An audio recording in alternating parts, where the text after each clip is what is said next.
प्रणमामि आचार्य। नमो नमः महोदयः। सर्वेभ्यः नमः।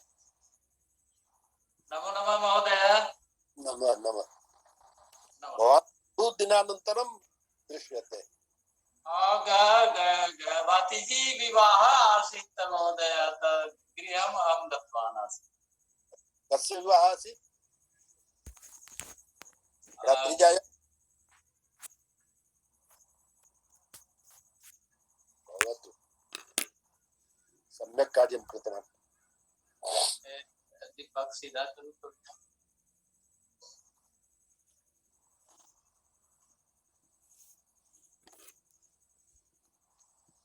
चित्रं सम्यक् नागच्छति, सम्यक् करोतु। भवतु। पप्पू महोदय। महोदय प्रारम्भं कुर्मः महोदय।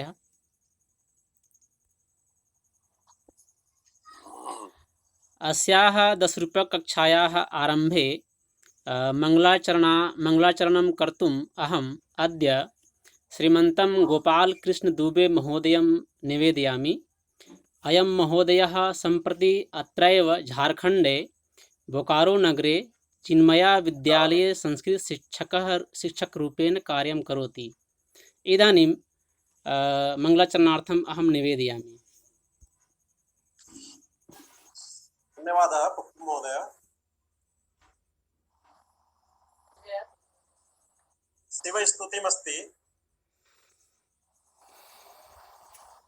गङ्गातरङ्ग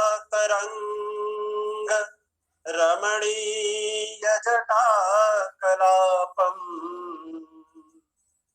गौरी निरन्तर विभो श्रितवामभागम् नारायण प्रियमनङ्गमतापहारम्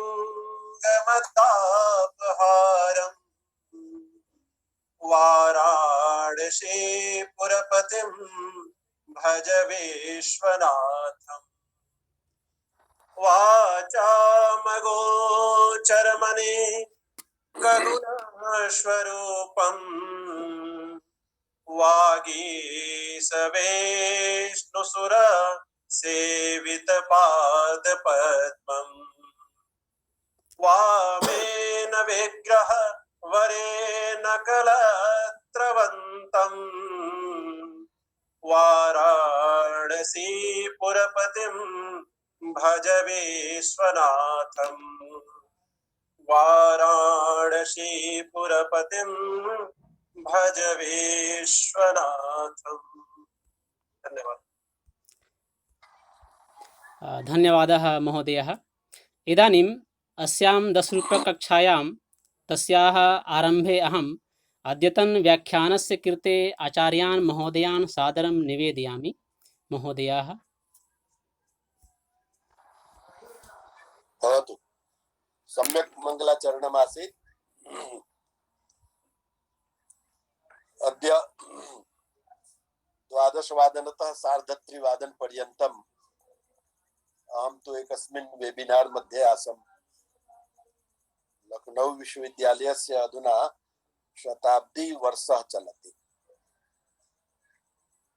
तत्र संस्कृतविभागपक्षतः संस्कृत-प्राकृतविभागपक्षतः तत्र ज्योतिर्विज्ञानमपि अस्ति। यथा रांची विश्वविद्यालये ज्योतिर्विज्ञानमपि अस्ति, तथैव लखनौ विश्वविद्यालये सम्पूर्णे उत्तरभारते केवलं विश्वविद्यालयद्वये एव ज्योतिर्विज्ञानविभागः अस्ति इति अहं यथा जानामि। अस्तु, तत्र अस्माकं संस्कृतविभागाध्यक्षः अस्ति पद्मश्री प्रोफेसर ब्रिजेश कुमार शुक्ला।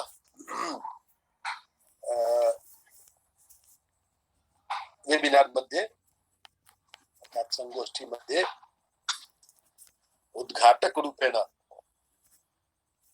अस्माकं भारत सर्वकारस्य मान्य मानव संसाधन मंत्री डॉक्टर रमेश कुमार पोखरियाल निशंक महोदयः अपि आसीत्। सः बहु उत्कृष्टतया स्वविषयान् स्थापितवान्। संस्कृतविषये तु तस्य बहु प्रीतिः अस्त्येव। स एव यदा मुख्यमंत्री आसीत् उत्तराखण्डे तदा सः संस्कृतं द्वितीयराजभाषारूपेण कृतवान् आसीत्। पुनश्च अधुना यदा सः मानव संसाधन मंत्री अभवत् तस्मिन् समये सः त्रयाणां विश्वविद्यालयानां संस्कृत विश्वविद्यालयानां केन्द्रस्तरीयां स्थितिं कृतवान्। एते केन्द्रीय विश्वविद्यालयाः जाताः। तर्हि सः प्रशंस्यः अस्ति। अस्तु, अद्यतन कार्यक्रमः यूट्यूब मध्ये अस्ति, अतः ये द्रष्टुमिच्छन्ति ते यूट्यूब मध्ये द्रक्ष्यन्ति। विषयः आसीत् संस्कृते वैज्ञानिक तत्त्वानि। मया मुख्यतया संस्कृते विमान विज्ञानं यदस्ति तद्विषये मया उक्तमस्ति। भवन्तः सर्वे यदि यूट्यूब मध्ये द्रष्टुम् इच्छन्ति तदा पश्यन्तु। यदि यूट्यूब मध्ये न मिलिष्यति तदा अहं कदापि एनं विषयं स्थापयिष्यामि। अस्तु, अधुना प्रकृतिविषयः दशरूपके यद् विवेचनम् अस्ति, परन्तु अहम् उक्तवान् आसम् यत् दशरूपके नायकालङ्काराणां विवेचनं नास्ति। तत्र नायकानां गुणाः उक्ताः सन्ति, नायिकानाम् अलङ्काराश्च। तत्रापि नायिकालङ्कारेषु अपि 20 अलङ्काराणां विवेचनम् अस्ति। भरतेनापि 20 एव अलङ्काराः नायिकानाम् उक्ताः सन्ति। अन्येपि अनेके प्रतिपादितवन्तः सन्ति, परन्तु केचन 20 नायिकालङ्काराणाम् उल्लेखं कुर्वन्ति। तर्हि इत्थं मया 33 अलङ्काराः स्वकीय ग्रन्थे विवेचिताः सन्ति। तेषां नामोल्लेखम् अहं कृतवान् आसम्। अस्तु, अधुना नायकालङ्काराः ये विवेचिताः सन्ति तेषां विषये किञ्चित् कथयिष्यामि। यतोहि मया श्रमः कृतः अस्ति। भवन्तः सर्वे अत्र संयुक्ताः सन्ति, अत एव मम श्रमस्य लाभं भवन्तः स्वीकुर्वन्तु। अत एव यद्यपि दशरूपके नायकालङ्काराणां विवेचनं नास्ति, परन्तु मया नायकालङ्काराणामपि विवेचनं कृतमस्ति। तद्दृष्ट्या यदस्ति तस्य उल्लेखम् अहं कर्तुम् इच्छामि।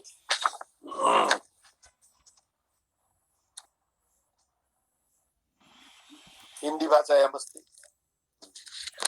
तर्हि नायकालंकार नाट्यशास्त्र से लेकर बाद तक के प्राय सभी नाट्यशास्त्रीय ग्रंथकारों ने नायिकाओं के अलंकारों का वर्णन किया है। भरत मुनि ने नायिकाओं के लिए जिन 20 अलंकारों का उल्लेख किया है, प्राय उन सभी अलंकारों को बाद के शास्त्रकारों ने भी स्वीकार किया है।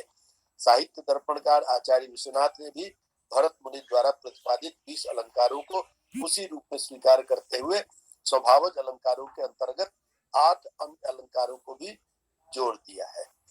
इन 8 अलंकारों को जोड़ने में वे आचार्य अभिनवगुप्त के निम्नलिखित वाक्य से प्रभावित प्रतीत होते हैं। एतावता एवैत इत्यत्र नियमो विवक्षितः तेन मौक्त्य मद भाव विकृत परितपनादीनामपि शाक्याचार्य राहुलादिभिः अभिधानं विरुद्धमित्यलं बहुना। कोपि राहुलः यः नाट्यशास्त्रकारः अस्ति, यह शाक्याचार्य आसीत् अर्थात बौद्ध आसीत्, बौद्ध सन्यासी रूपेण आसीत्, परन्तु तस्य ग्रन्थः न मिलति। अस्तु, इत्थं तेन उक्तमस्ति यत् इत्थम् अलङ्काराः नायकानामपि भवितुम् अर्हन्ति इति तत्त्वसङ्केतः अस्ति। विश्वनाथ महापात्र ने योषित अलंकारों की संख्या वृद्धि में नवीनता की उद्भावना करने के अतिरिक्त सैव विंशतिः अलंकाराः न भवन्ति अपितु अष्टाविंशतिः भवन्ति इति तेन प्रतिपादितम् आसीत्। तो संख्या वृद्धि में योषित अलंकारों की संख्या वृद्धि में नवीनता की उद्भावना करने के अतिरिक्त इन अलंकारों में से कुछ अलंकारों को नायकों पर भी घटित करने का सफल प्रयत्न किया है, अर्थात सम्यक अस्ति। उन्होंने नायिकाओं के 3 शरीरक तथा 7 अयत्नत अलंकारों को नायकों का भी अलंकार स्वीकार किया है। भावाद्या दश पुंसाम भवन्त्यपि। अपनी उपयुक्त बात को स्पष्ट करते हुए विश्वनाथ कविराज ने कहा है कि भाव से लेकर धैर्य पर्यंत 10 अलंकार नायकों में भी होते हैं, किंतु ये अलंकार नायिकाओं में ही विशेष रूप से अपनी अलंकार महत्ता की पुष्टि कर पाते हैं। नायकों में भी होते हैं, लेकिन नायिकाओं में इनकी पुष्टि विशेष रूप से होती है। स लिखति पूर्वे भावादयो धैर्यान्ता 10 नायका नामपि संभवन्ति, किंतु सर्वेप्यपि नायिकाश्रिता एव विचित्र विशेषं पुष्णन्ति। इत्थं नायिकासु एते अलंकाराः विशेष रूपेण विचित्रम् अर्थात तत्र स्थितिं प्रतिपादयन्ति। साहित्य दर्पणकार के पूर्व काव्यानुशासनकार आचार्य हेमचंद्र ने नायिकाओं के अलंकारों की संख्या के परिगणन क्रम में यह लिखा है कि यद्यपि ये पुरुषों में भी होते हैं, किंतु स्त्रियों में ये अलंकार हो जाते हैं, इसलिए इनका वर्णन किया गया है। यद्यपि चैते पुरुषस्यापि सन्ति तथापि योषितां त एवालंकारा इति तद्गतत्वेन वर्णिता।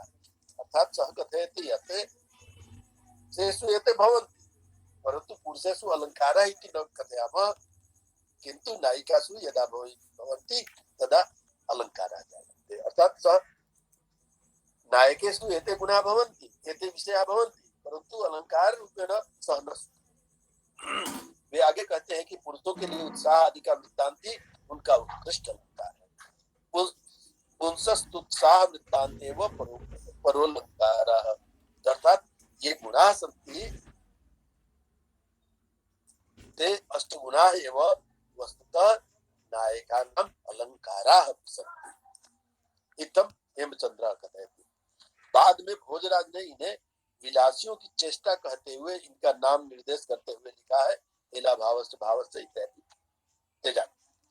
आचार्य हेमचंद्र के शिष्य रामचंद्र गुणचंद्र ने भी नायिकाओं के इन अलंकारों को नायकों के उपयुक्त माना है, किंतु वे इनकी प्रधानता नायिकाओं में ही मानते हुए आचार्य हेमचंद्र की बातों को ही स्वीकार करते हैं। सः गुरो अनुयायी अस्ति अतएव सः कथयति एते च यौवने स्त्रीणां प्राधान्यतो अलंकारा पुंसां तुत्साहादयो मुख्यतो अलंकारा ते नायक भेदे शुद्धतादिषु धीरत्वं विशेषणमुक्तम् भावादयस्तु पुरुषाणाम् उत्साहाद्याच्छादिता एव भवन्ति गौणा। इत्थं रामचंद्र गुणचंद्रः अपि किं करोति गुरोः अनुसरणं करोति कथयति च हेमचंद्रानुसारं यत् यः विषयः विवेचितः अस्ति स एव ग्राह्यः अस्ति। रामचंद्र गुणचंद्र इति द्वौ स्तः। अतएव रामचंद्र गुणचंद्रौ इति वक्तुं शक्यते, परन्तु एक वचन प्रयोगः एव प्रायः चलति। आचार्य हेमचंद्र ने भाव हाव आदि 20 भावों की उपस्थिति को नायकों में नकारा नहीं है, किंतु वे इन भावों को स्त्रियों में अलंकार के रूप में देखने के लिए आग्रहशील है और वे इन्हें पुरुषों का अलंकार नहीं मानते हैं। वे होते हैं लेकिन वो अलंकार नहीं कहे जाएंगे। उनके अनुसार तो पुरुषों में उत्साह आदि का भाव ही उनका परम अलंकार है, किंतु साहित्य दर्पणकार ने नायिका के अंगज और अयत्नज अलंकारों को नायकों का अलंकार भी सिद्ध किया है और वह उचित भी प्रतीत होता है। यद्यपि नायक में उत्साह आदि का भाव रहना चाहिए, किंतु उत्साह आदि भावों का सन्निवेश वीर रस प्रधान काव्यों में ही उचित रीति से हो पाता है। उत्साह तो वीर रस से स्थायी भाव अस्ति, अतएव उत्साहस्य दर्शनम वयं कुत्र कुर्मः, मुख्यतया वीर रस कुर्मः। भाव हाव आदि भावों का चित्रण श्रृंगार आदि रस प्रधान काव्यों में ही सम्यक रूप से दृष्टिगत होता है। यदि श्रृंगारी नायकों में हम नाट्य शास्त्रकारों द्वारा प्रतिपादित अंगज तथा अयत्नज अलंकारों का अन्वेषण करें तो उन नायकों में भी ये अलंकार प्राप्त हो सकते हैं। फिर भी यह बात सही है कि ये अलंकार जिस तरह से नायिकाओं में प्राप्त होते हैं उस रूप में नायकों में प्राप्त नहीं होते। यहाँ एक विचारणीय प्रश्न रह जाता है कि नाट्य शास्त्रकारों ने नायक के 8 सात्विक गुणों का उल्लेख किया है, फिर भी इन अलंकारों की अलग से क्या सार्थकता है।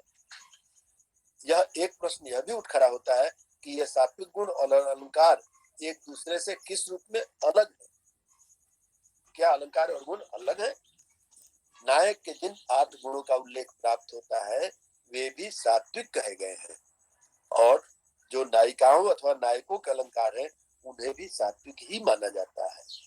नायक के 8 गुण हैं शोभा विलास माधुरी गांभीर्य धैर्य तेज ललित और औदार्य। नायक के अलंकारों में शोभा माधुरी औदार्य और धैर्य उसके सात्विक गुण भी हैं। इसी तरह विलास और ललित नामक 2 गुण नायिकाओं के अलंकार के अंतर्गत आते हैं, किंतु इन गुणों और अलंकारों में केवल नाम साम्य है, इनके लक्षण और स्वरूप भिन्न भिन्न है। यद्यपि 2 अलंकारो नायिकासु स्तः यौ नायकेषु गुण रूपेणापि उक्ताः सन्ति, परन्तु द्वयोः मध्ये भेदः अस्ति। द्वयोः मध्ये परिभाषायामपि भेदः दृश्यते।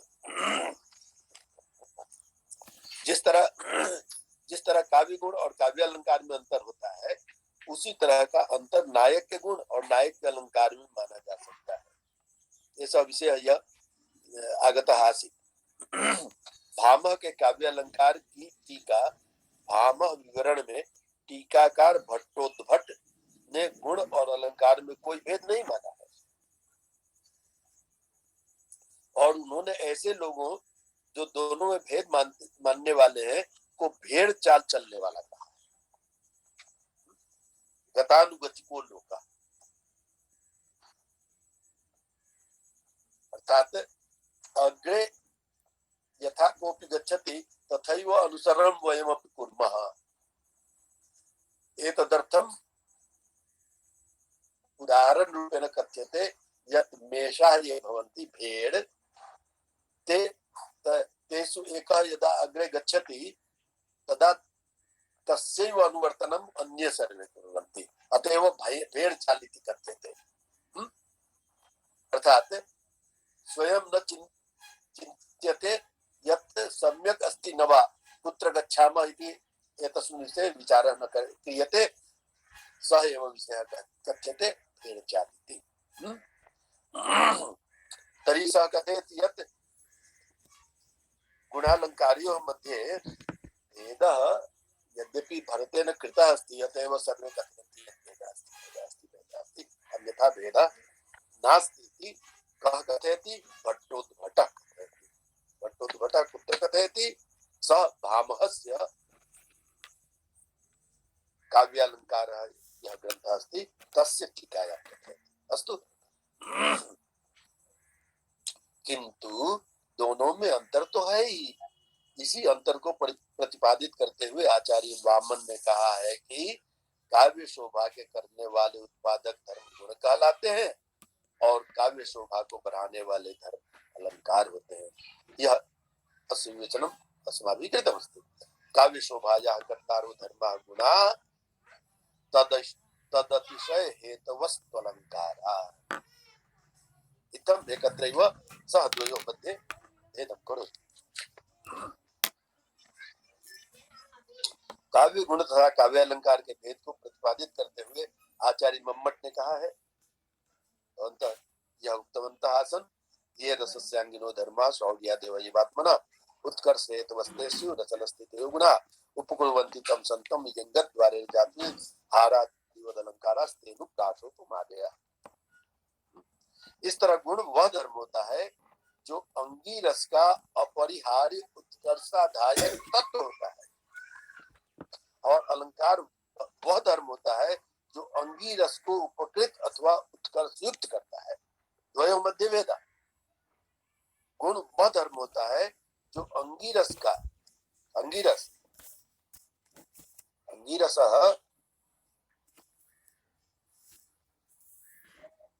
यह रस मुख्य रस भवति सः अंगीरस। एको रसंगी कर्तव्य श्रृंगारो वीर्येव इति अग्रे आगमिष्यति नाटकस्य परिभाषायाम्। अर्थात नाटके अथवा श्रृंगारः भवेत् अथवा वीर प्रधानत्वेन भवेत् तर्हि प्रधानत्वेन यः भवति सः मुख्यः रसः, स एव अंगीरसः इति कथ्यते। अन्ये रसाः अंगरूपेण भवन्ति। अत्र किम् उक्तमस्ति यत् इस तरह गुण वह धर्म होता है जो अंगी रस का अपरिहार्य उत्कर्षाधायक तत्व होता है, और अलंकार वह धर्म होता है जो अंगी रस को उपकृत अथवा उत्कर्ष युक्त करता है। सह उत्कृष्टतां वर्धयति उपकृतं करोति, परन्तु गुणः यः भवति सः उत्कर्षतां नयति। उत्कर्षाधायक तत्व है। आचार्य वामन और आचार्य मम्मट के गुणालंकार विभेदक विवेचन से यह स्पष्ट हो जाता है कि गुण अनिवार्य तत्व होता है, जबकि अलंकार शोभा तथा उत्कर्ष का आधायक तत्व होता है। इसी प्रकार का विभेद नायक के सात्विक गुण और नायिका के सात्विक अलंकारों में माना जा सकता है। यदि हम नायक के गुण तथा अलंकारों का अनुशीलन करें तो यह तथ्य स्पष्ट हो जाता है कि नायक के 8 गुणों का होना अपरिहार्य की तरह होता है, जबकि अलंकार उस नायक के उत्कर्ष को और भी अधिक बढ़ाने वाले होते हैं, परंतु आवश्यका न भवन्ति। अतएव चिन्तयतु यत् मम्मटस्य काव्यलक्षणे किम् उक्तमस्ति। तददोषौ शब्दार्थौ सगुणा वनलंकृति पुनः क्वापि सः कथयति यत् तत् यानी काव्यम्। तत् इति पदं कुतः आगच्छति? काव्य प्रयोजने तेन उक्तमस्ति काव्यं यशसेऽर्थकृते व्यवहारविधि इत्यादि रूपेण। तदनन्तरं सः काव्यलक्षणं कथयति। अतएव तत् इति पदं काव्यस्य सर्वनाम रूपेण अस्ति। अतएव तत् तददोषौ तत् अदोषौ सगुणौ तददोषौ शब्दार्थौ, अर्थात शब्दार्थौ तत् शब्द अर्थयो युगलत्वं काव्यं भवति। तर्हि तददोषौ शब्दार्थौ सगुणौ अनलंकृति पुनः क्वापि। अत्र सः विशेषण रूपेण विशेषणत्रयं ददाति। किं किं? प्रथमे विशेषणे सः कथयति यत् अदोषौ।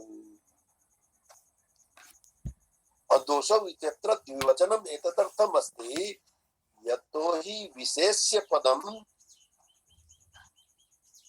शब्दार्थौ इत्यत्रापि द्विवचनम् अस्ति। अतएव विशेष्य विशेषणयोः मध्ये केन प्रकारेण स्थापनं भवति? यत् यथा विशेष्य पदं भवति तथैव विशेषण पदं भवति। अतएव अत्र विशेष्य पदम् अस्ति शब्दार्थौ। वस्तुतः अस्य विवेचनं किंचित अधिकम एतदर्थमेव करोमि, यतो हि अत्र अनेके सन्ति ये कदापि साक्षात्कारादिषु गमिष्यन्ति साक्षात्कारादिषु एते प्रश्नाः पृच्छ्यन्ते एतेषां एते प्रश्नाः आगच्छन्ति अतएव तददर्शौ शब्दार्थौ इत्यस्य किञ्चित् विशेषरूपेण अहम् उल्लेखं करोमि तर्हि विशेष्य पदं किमस्ति शब्दार्थौ इति शब्दार्थौ अपि तत् इत्यस्य बोधकरूपेण विशेषण रूपेण अस्ति तत् शब्दार्थौ तत् अर्थात शब्दार्थौ एव काव्यम् अर्थात सामान्यतया मम्मटः अपि स्वीकरोति यत् शब्दार्थौ काव्यम् पूर्वमपि महामहोदयः उक्तवन्तः सन्ति शब्दार्थौ सहितौ काव्यम्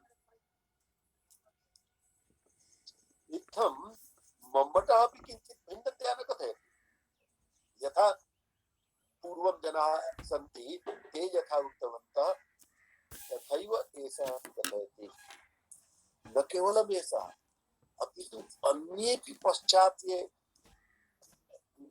शास्त्रकाराः काव्यशास्त्रकाराः आगताः सन्ति तेषामपि लक्षणेषु सः विषयः एव प्रतिपादितः अस्ति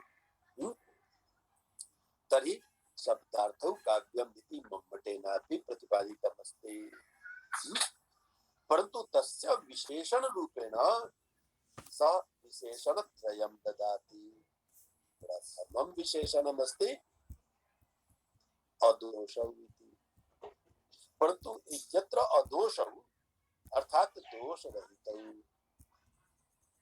तत्र उक्तमस्ति यत् दोषा न भवेयुः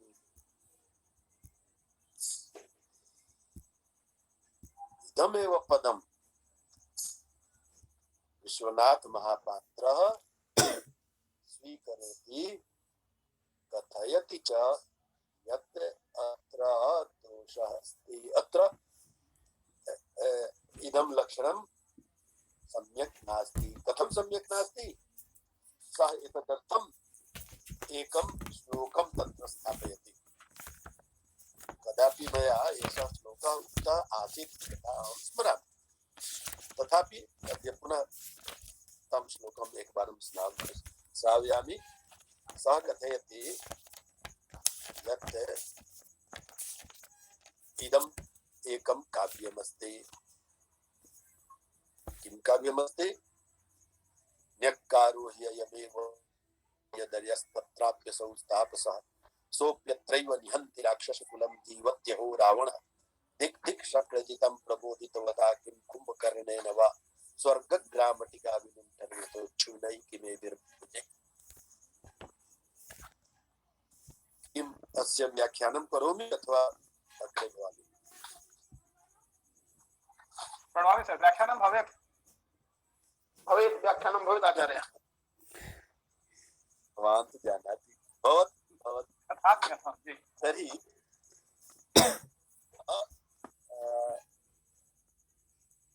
रावणस्य निर्वेदः व्यक्तः अस्ति सः कथयति यत् न्यक्कारो ह्ययमेव मे यदय मत्कृते न्यक्कारः अर्थात् धिक्कारः मत्कृते अयमेव धिक्कार विषयः यत् मम अरयः भवेयुः शत्रुः भवेयुः अरे रावणस्य शत्रुः कोऽपि भवेत् एषः एव विषयः धिक्कारः धिक्कारः अतएव धिक् करोमि स्वं प्रति कथयति रावणः यत् मां धिक् यतोहि मम कोऽपि शत्रुः आगतः अतः भवतु नाम तर्हि न्यक्कारो ह्ययमेव मे यदर्यः अरे तत्राप्यसौ तापसः परन्तु सः कः अस्ति तो तपस्वी अस्ति धिक्कारस्य बाहुल्यम् रामः कः आसीत् तस्मिन् समये सः तपस्वी आसीत् सः चिन्तयति यत् यदि कोऽपि भवेत् विष्णु स्वयं आगच्छेत्, स्वयं शिवः आगच्छेत्, स्वयं ब्रह्मा, स्वयं इन्द्रः, स्वयं कोऽपि आगच्छेत् देवः, परन्तु ते न शत्रवः सन्ति। शत्रुः कः अस्ति? तपस्वी अस्ति। अच्छा भवतु, सः तपस्वी अस्ति, कुत्रापि माला जपं करोति, तपस्वी किं करोति? अग्रे कथयति सोऽप्यत्रैव, सः रामः अत्रैव लङ्कायामेव अस्ति। अत्र बाहुल्यस्य पराकाष्ठा। न्यक्कारः हि अयमेव मे यदर्य तत्राप्यसौ तापसः सोऽप्यत्रैव। भवतु नाम आगतः लङ्कायां सः आगतः न निहन्ति राक्षसकुलम्, एषः राक्षसकुलं निहन्ति, राक्षसान् एषः निहन्ति, राक्षसान् निहन्ति। तर्हि जीवत्यहो रावणः, तथापि एषः रावणः जीवनं धारयति। अग्रे सः कथयति न्यक्कारो ह्यमेव मे यदर्यस्तत्राप्यसौ तापसः। स्टेप बाय स्टेप अत्र अस्ति, सोपान रूपेण अस्ति। यत् न्यक्कारो ह्यमेव मे यदर्य तत्राप्यसौ तापसः सोऽप्यत्रैव पुनः निहन्ति राक्षसकुलं जीवत्यहो रावणः। पुनः अग्रे कथयति धिक् धिक् शक्रजितम्। शक्रजित् तस्य पुत्रः आसीत् मेघनादः। इंद्रमपि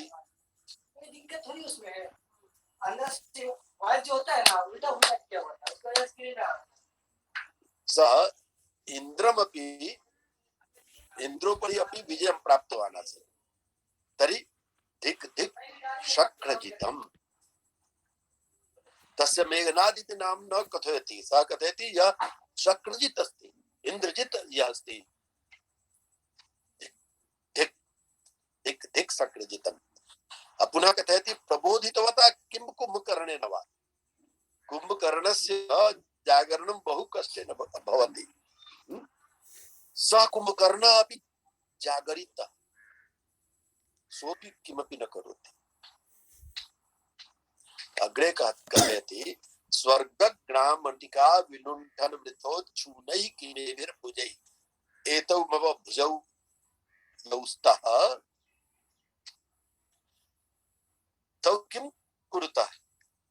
यदा धनस्य आवश्यकता किञ्चित् भवति तदा स्वर्गं गत्वा तत्र ग्रामटिका रूपेण, टोला टपरी इति रूपेण, ग्राम रूपेण अपि न, ग्रामटिका रूपेण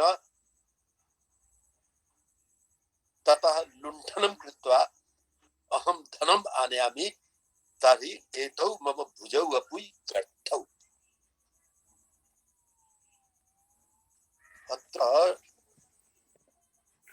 विश्वनाथ महापात्रः कथयति यत् एतादृशं काव्यं यदि उत्कृष्टं काव्यं न भविष्यति तर्हि कीदृशं काव्यम् उत्कृष्टं भविष्यति।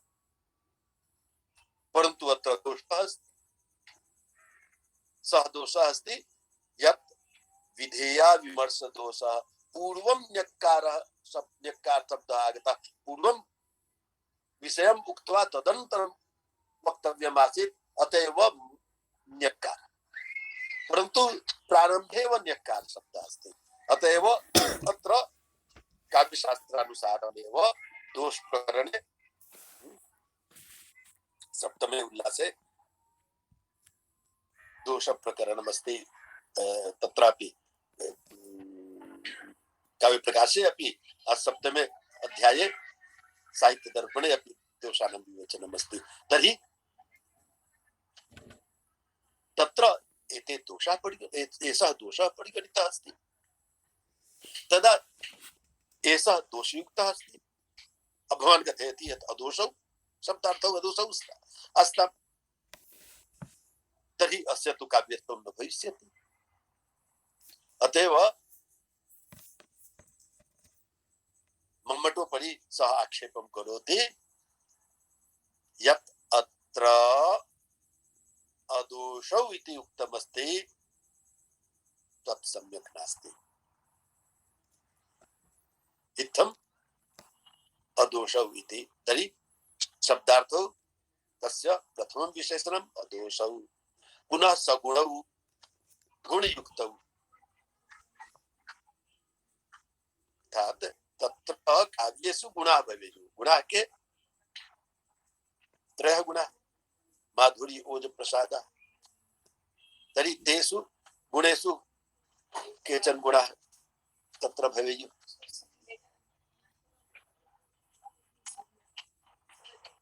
अथवा वामनादयः विंशति गुणानां विवेचनं कुर्वन्ति, 10 शब्दगुणाः 10 अर्थगुणाश्च भवतु, गुणाः त्रयः एव। तर्हि सगुणौ इत्यत्रैव प्रश्नः एकः आगच्छति यत् किं मम्मटः रसं न स्वीकरोति काव्येषु? यतोहि सः तु सरसौ इति उक्तवान् नास्ति। तस्य उत्तरं भवति यत् वस्तुतः गुणाः तु रसस्य अंगिनो धर्माः। अतएव यदि गुणाः भवन्ति तर्हि रसस्य तु स्थितिः आगता एव। अतएव सरसौ इति नोक्तमस्ति, परन्तु सगुणौ इति विशेषणेनैव स्पष्टं भवति यत् मम्मटः रसानाम् अपि स्थितिं काव्येषु स्वीकरोति। तर्हि अदोषौ सगुणौ अन्ते एकं वाक्यं कथयति, तस्य विवेचनम् अधुना करणीयमस्ति यत् अनलङ्कृति पुनः क्वापि यदि कुत्रापि अनलङ्कृति अपि, अत्र अनलङ्कृति इत्यत्र दीर्घिकारः अस्ति, कथं? द्विवचनं रूपम् अस्ति महोदय। वस्तुतः द्विवचनमस्ति। वस्तुतः यथा शब्दार्थौ अस्ति, यथा सगुणौ अस्ति, तथैव अनलङ्कृति अस्ति। न अलङ्कृति अलङ्कृति, परन्तु द्विवचनं शब्दार्थौ इत्यस्य विशेषणम् अस्ति न। अतएव मतिः मति मतयः, अलङ्कृतिः अलङ्कृति अलङ्कृतयः, अनलङ्कृति अनलङ्कृतिः, अनलङ्कृति अनलङ्कृति अनलङ्कृतयः। अतएव अनलङ्कृति इत्यत्र द्विवचनम् अस्ति, अतएव दीर्घ अस्ति। एषः अपि प्रश्नः साक्षात्कारेषु भवति। तर्हि इत्थम् अनलङ्कृति पुनः क्वापि, अर्थात् मम्मटः स्वीकरोति यत् अलङ्काराणां वस्तुतः बहु आवश्यकता नास्ति। आवश्यकता अस्ति, अलङ्कारः आवश्यकः, परन्तु तत्र अलङ्काराणां बाध्यता नास्ति। अलङ्कारः न भवेयुः, काव्येषु अलङ्कारः भवेयुः, परन्तु सर्वत्रैव अलङ्कारः भवेयुः एव इति तत्त्वं मम्मटः न स्वीकरोति। एतादृशः एव भावः अत्र आगच्छति। अत्रापि उक्तमस्ति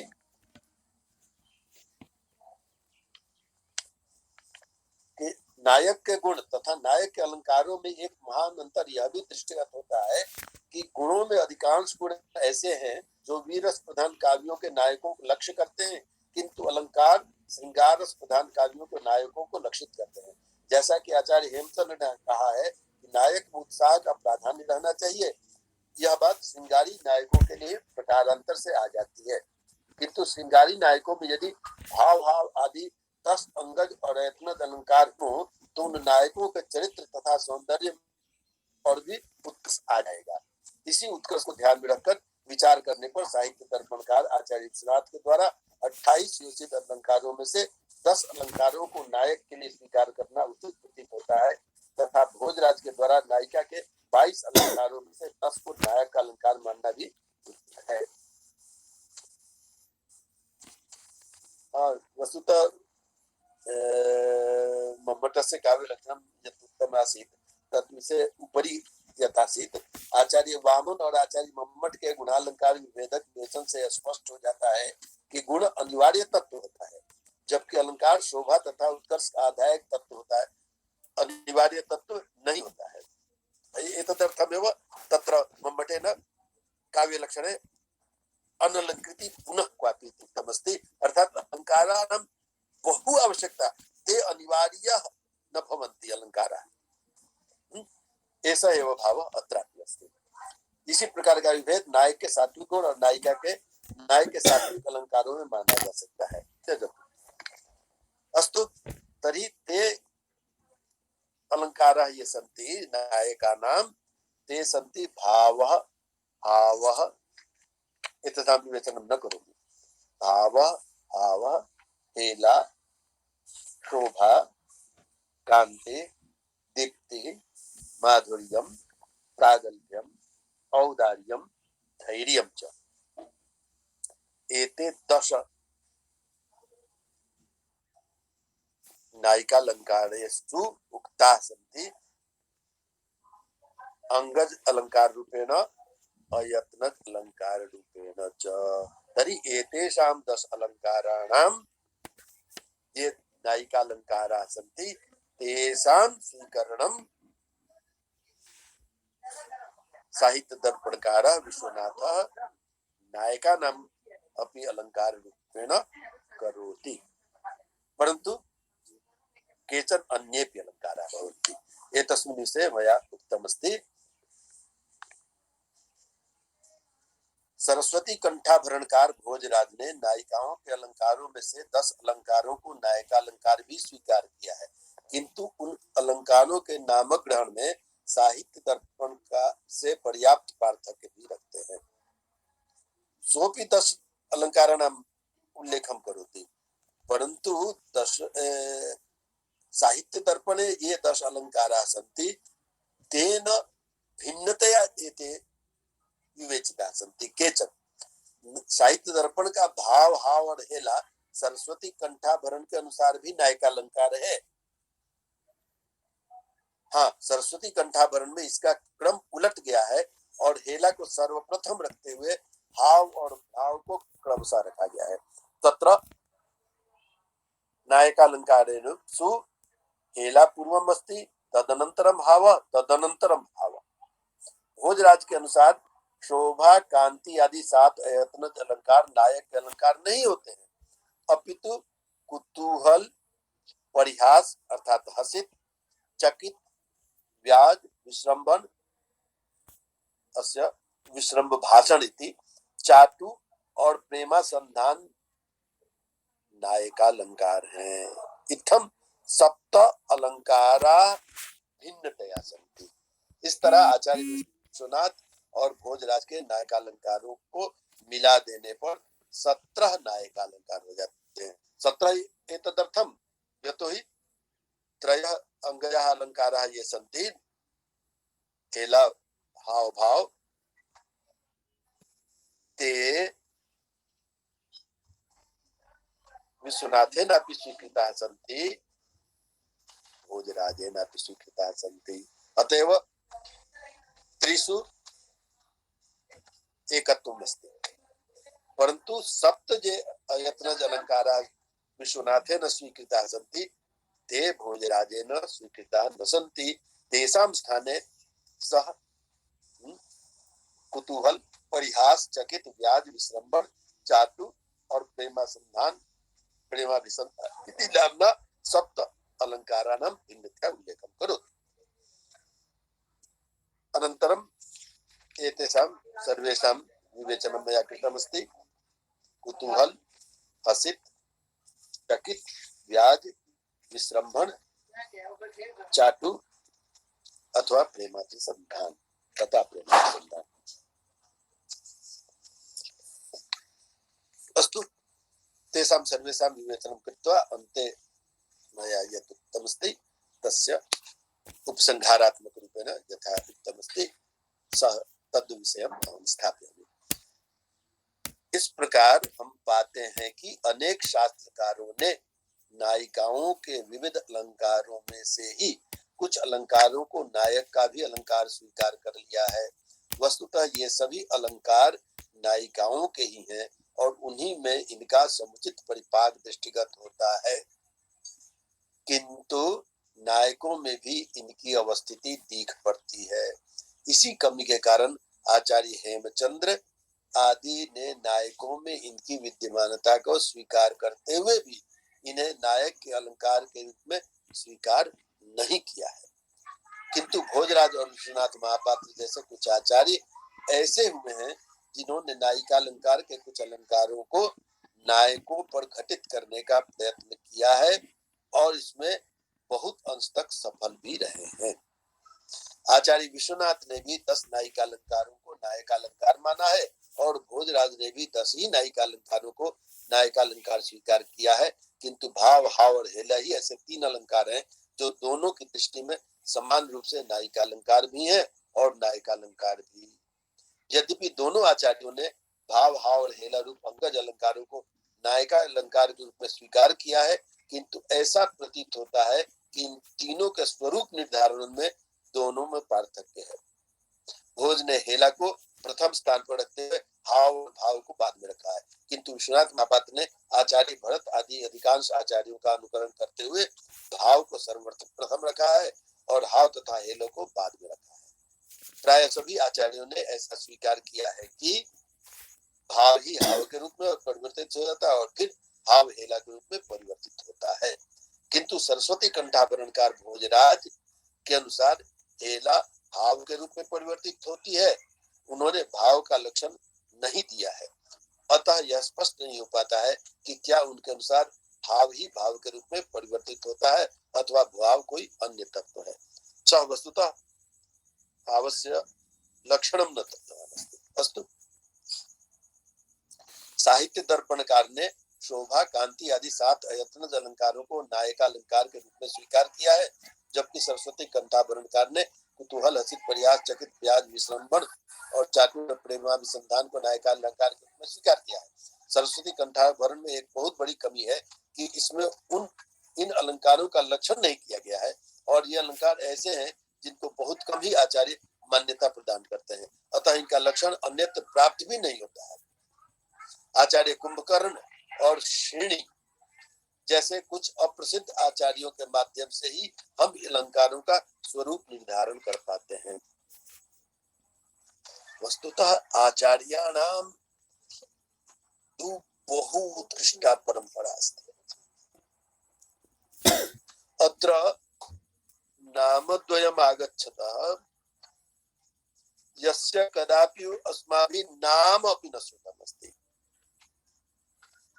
तौ द्वौ शास्त्रकारौ स्तः कुंभकर्णः श्रेणिः च। कुंभकर्णः सः रावणस्य भ्राता न सः कुंभकर्णः कोऽपि अन्यः अस्ति। वस्तुतः मत्पार्श्वे ततः एव मया स्वीकृतं स्यात् एकः विस्तृतः ग्रन्थः अस्ति भरतकोशः इति। भरतकोश नाम्ना एव प्रतीयते यत् यथा भरतेन नाट्यशास्त्रीया विषयाः विवेचिताः सन्ति तथैव नाट्यशास्त्रीयानां विषयाणां कोशग्रन्थरूपेण सः अस्ति। तत्र अनेकेषाम् आचार्याणां मतानि विराजन्ते। शताधिकाः एतादृशाः आचार्याः तत्र उल्लिखिताः सन्ति येषां नाम अस्माभिः कदापि श्रुतमेव न स्यात्। सः ग्रन्थः मत्पार्श्वे अस्ति। सम्भवतः मया ततः एव एते विषयाः स्वीकृताः स्युः। नाम अधुना स्मरामि यत् कुतः मया कुम्भकर्णस्य पुनश्च श्रेणी इत्यस्य लक्षणानि स्वीकृतानि सन्ति। अस्तु, यहाँ एक महत्वपूर्ण प्रश्न यह उठता है कि विविध नायिकालंकारों में क्या उपर्युक्त 17 अलंकार ही नायिकालंकार होने की योग्यता रखते हैं, और क्या ये सभी सही में नायिकालंकार बन पाते हैं? ऐसा प्रश्न। इन दोनों प्रश्नों का उत्तर नकारात्मक ही होगा। यदि गंभीरता से विचार किया जाए तो हम पाएंगे कि इन 17 अलंकारों के अतिरिक्त मद, तपन, मौग्ध आदि कुछ ऐसे नायिका अलंकार हैं जिनकी अवस्थिति का बोध हमें नायकों में भी हो सकता है। वस्तुतः मया तो एते सर्वे अलंकारा सम्यक् रूपेण विवेचिताः सन्ति। एतेषां विवेचनं तु अहं कृतवान् न, परन्तु अन्ते उपसंहार रूपेण यत् लिखितम् अस्ति तदनुसारं मया अत्र प्रतिपादितम् अस्ति। तर्हि मम यदा अहं लिखितवान् इदं तस्मिन् समये तु एते विषयाः मम मनसि आसन्। तर्हि यदि गंभीरता से विचार किया जाए तो हम पाएंगे कि इन 17 अलंकारों के अतिरिक्त मद, तपन, मौग्ध आदि कुछ ऐसे नायिका अलंकार हैं जिनकी अवस्थिति का बोध हमें नायकों में भी हो सकता है। अर्थात एतेपि नायिका अलंकार भवितुम् अर्हन्ति, यद्यपि शास्त्रकाराः नोक्तवन्तः। ये नायिका अलंकार नायकों में भी उसी रूप में प्राप्त हो सकते हैं जिस रूप में ये नायिकाओं में प्राप्त होते हैं। इसी तरह उपयुक्त 17 अलंकारों में से कुछ ऐसे भी अलंकार हैं जिनकी प्राप्ति किसी भी नायक में सहज रूप में नहीं हो सकती है। हसित, चकित, प्रेमाभिसंधान आदि ऐसे अलंकार हैं जो सामान्यतया हमें संस्कृत के साहित्य के किसी भी महत्वपूर्ण नायक में प्राप्त नहीं होते हैं। हसित, चकित, प्रेमाभिसंधान एते त्रयः अलंकाराः मया प्रतिपादिताः सन्ति। ये संस्कृत साहित्यस्य नायकेषु न दृश्यन्ते। इनमें से कुछ अलंकार ऐसे हैं जो यदि नायकों में आने लगे तो उससे नायक में न्यूनता का ही बोध होगा और वह उस नायक का अलंकार न होकर उसका दूषण होने लगेगा। यथा चिन्तयतु हसित। हसित इत्यस्य कः अर्थः? अधुना तस्य लक्षणं न कथयामि, परन्तु सामान्यतया चिन्तयन्तु। मया उक्तमासीत् स्मित, हसित, विहसित, अवहसित, अपहसित, अतिहसित इति रूपेण हास्यस्य षड्भेदाः भवन्ति।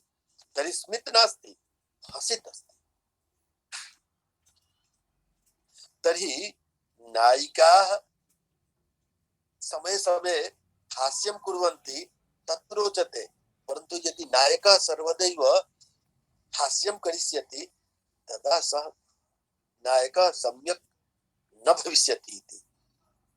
अतएव हसित इत्यस्य अलंकारता नायकेषु भवितुं नार्हति। अतएव मया उक्तमस्ति यत् हसित, चकित और प्रेमाभिसंधान आदि ऐसे अलंकार हैं जो सामान्यतया संस्कृत साहित्य के नायकों में प्राप्त नहीं होते हैं। इसीलिए नायक का अलंकार न होकर उसका दूषण होने लगेंगे। यदि स्मित सम्यक अस्ति, स्मित भाव भवे, परन्तु सर्वदैव हसनं यदि भविष्यति नायिकानां कृते, श्रृंगारी नायिकानां कृते भवितुम् अर्हति, परन्तु श्रृंगार प्रधानाः नायिकाः अपि यदि सर्वदैव हास्यं करिष्यन्ति तत् न सम्यक् भविष्यति। सरस्वती कंठाभरणकार ने अर्थात भोजराज ने हसित, चकित, प्रेमाभिसंधान आदि को नायिकालंकार स्वीकार तो किया है, किंतु स्वयं उन्होंने उनके उदाहरण नहीं दिए। सर्वेषाम् उदाहरणं ददाति, परन्तु एतेषाम् उदाहरणं सः न दत्तवानस्ति। यतो हि एतादृशा नायिका न प्राप्यन्ते। फिर भी इस प्रकरण में आचार्यों के अनुसार ही नायिकालंकार का वर्णन किया है और उनके मानदंडों के आधार पर ही आगे के विवेचन में कालिदास साहित्य में नायिकालंकार ढूंढने का प्रयत्न किया गया है।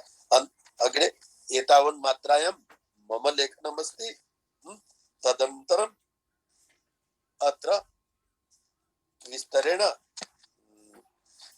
एते शास्त्रीयाः सिद्धान्ताः प्रतिपादिताः तदनुसारम् अग्रे ये गुणाः ये अलङ्काराश्च कालिदासस्य काव्येषु प्राप्यन्ते तेषां विवेचनम् अत्र कृतमस्ति।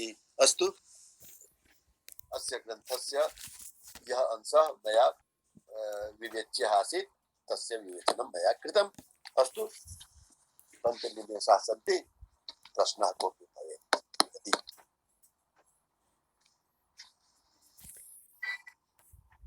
नमो नमः महोदय। अयं पुस्तकम् अतीव रोचकं महोदय। ऑनलाइन आनेतुं प्राप्तं भविष्यति किम्? ईस्टर्न बुक लिंकर्स इत्यतः प्रकाशितः अस्ति। ईस्टर्न बुक लिंकर्स देहल्याम् अस्ति ईस्टर्न बुक लिंकर्स। तथा एव प्रायः मम पुस्तक शब्दः नपुंसकलिङ्गे अस्ति। यद्यपि अस्माकं संस्कृतभारत्याः संगठन मंत्री अस्ति मान्यः दिनेश कामत महोदय, सः कथयति यत् न पुस्तक शब्दः पुल्लिङ्गे अपि भवति, अतएव पुस्तकः अपि भवेत्। तर्हि इदं पुस्तकं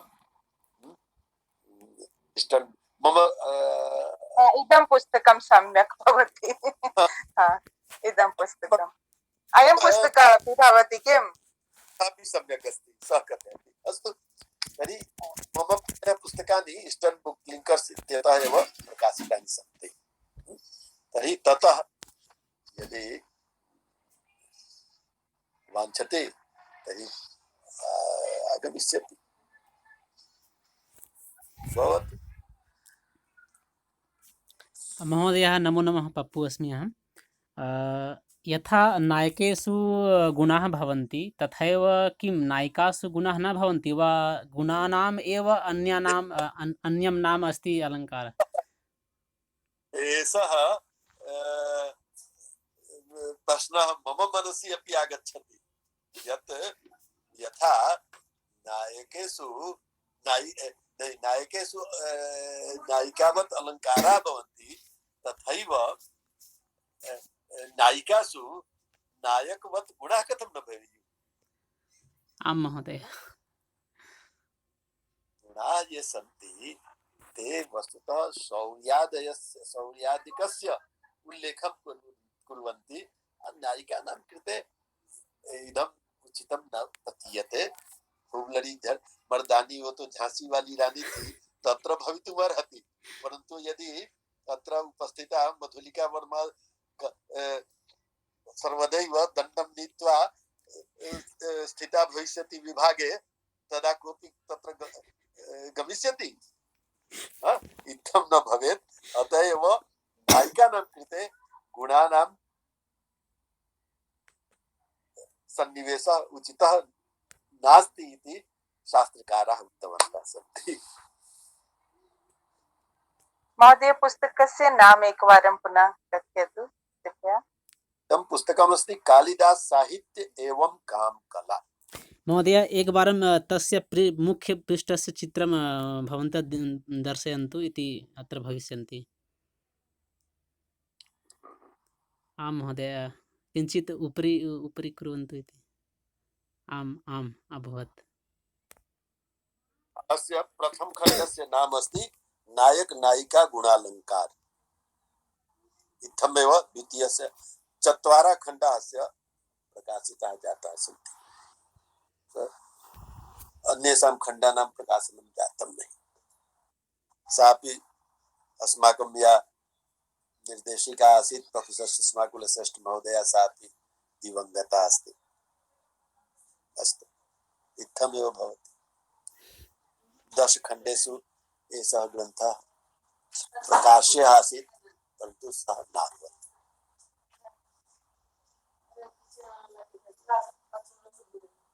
भवतु नाम, तर्हि समापनं स्यात्। आं महोदय। पाठं भवेत्, आम् शान्तिपाठः। आं ते महोदयः न सन्ति इदानीम्, अहमेव करोमि।